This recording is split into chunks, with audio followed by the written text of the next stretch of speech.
I'm now going to do a bunch more examples using the chain rule. So let's see. Once again, if I had f of x is equal to, let's say, actually I don't like this tool that I'm using now. Let's say I want to use this. F of x is equal to, let's say, x to the third plus 2x squared minus, let's say, minus x to the negative 2. We haven't put any negative exponents in yet, but I think you'll see that the same patterns apply. And all of that to, let's say, the minus 7.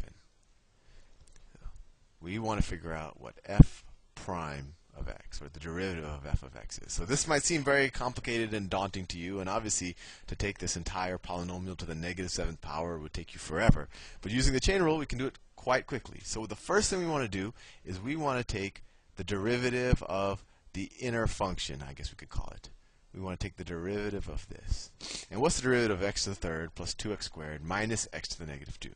Well, we know how to do that. That was the first type of derivatives we learned how to do. It's 3x squared, and then 2 times 2 plus 4x to the first, or just 4x. And then here, with a negative derivative, we do the exact, a negative exponent, we do the exact same thing. We say negative 2 times the negative 1, right? There's a 1 here. We don't write it down. So negative 2 times negative 1 is plus 2 x to the, and then we decrease the exponent by 1, so it's x to the negative 3. Right? So we figured out what the derivative of the inside is, and then we just multiply that whole thing, times the derivative of kind of the entire expression. So then that'll be, we take the minus 7, let me do a different color. So this is the entire thing. So then we take minus 7, so it's times minus 7. This whole expression, I'm going to run out of space, x to the third plus 2x squared minus x to the minus 2. That's minus x to the minus 2. And all of that, we just decrease this exponent by 1 to the minus 8. So let me write it all down a little bit neater now. So we get f prime of x, or the derivative of f of x, is equal to 3x squared plus 4x plus 2x to the minus third power. I don't know why I did that. That's minus 3 times minus 7 times x to the third plus 2x squared minus x to the minus 2, all of that to the negative 8 power. And we could simplify it a little bit. Maybe we could just multiply this minus 7 times, we could distribute it across this expression. So we'd say that equals minus 7, so that equals minus 21x squared minus 28x minus 14x to the negative 3. All of that times x to the third plus 2x squared minus x to the minus 2 to the minus 8. So there we did it. We took this, what I would say is a very complicated function, and using the chain rule and just some of the basic rules we had introduced a couple of presentations ago, we were able to find the derivative of it. And now if we wanted to, for whatever application, we could find the slope of this function at any point, x, by just substituting that point into this equation, and we'll get the slope at that point. So let me do a slightly harder one to show you that the chain rule, you can kind of go arbitrarily deep in the chain rule. And once again, I don't know, image, let me see if I cleared the image, invert. Oh, that was pretty fast, look at that. Okay, so let's say I had, let me see if I can write it a little bit thinner. Let's say if I had f of x, I don't know if you can see that, so I'm going to do it a little fatter. F of x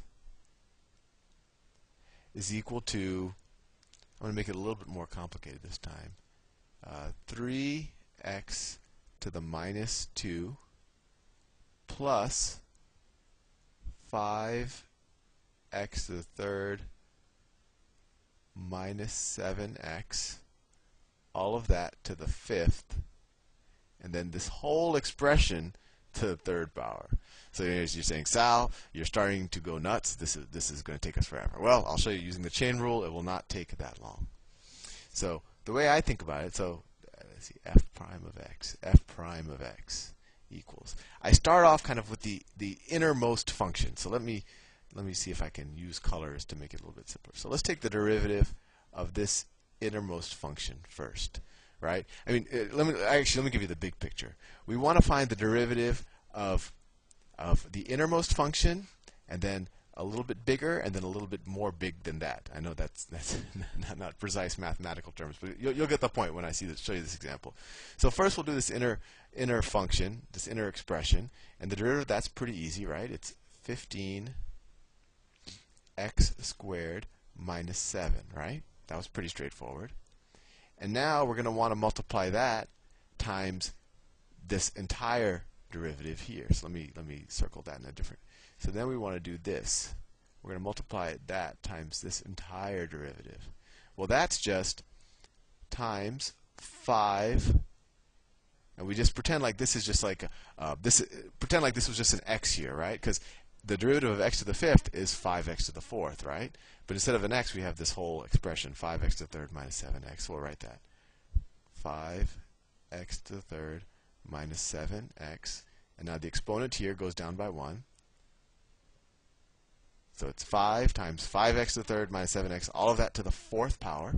So we figured out the derivative of this so far, and then we want to figure out the derivative of this, so we'll add it, right? Because we're trying to figure out the derivative of this entire expression. So this is an easy one. Let me draw that in a different color. So then we want the derivative of this. So that's negative 2 times 3, so that's negative 6 x to the minus 3. So what have we done so far? We've so far figured out the derivative of this entire expression, right? The derivative of that entire expression using the chain rule is this.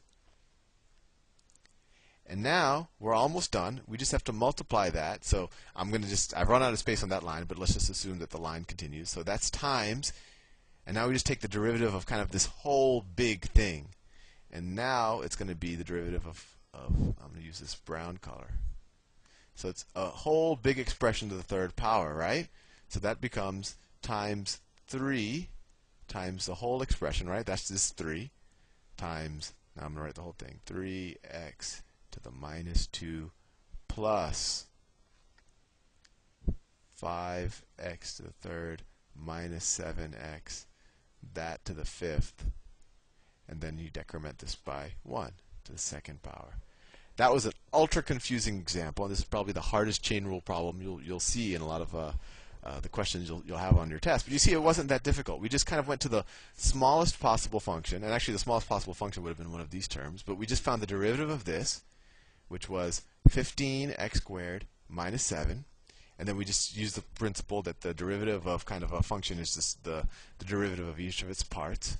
So, the derivative of we figured out the derivative of this inner piece, which was 15x squared minus 7, and then we multiply it times the derivative of this slightly larger piece, which is 5 times this entire expression to the fourth.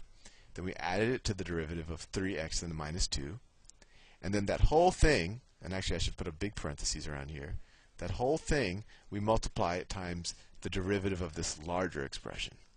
I think I might have confused you, so I apologize if I have. And in the next presentation, I'm going to just do a bunch more of chain rule problems, and at some point, it should start to make sense to you.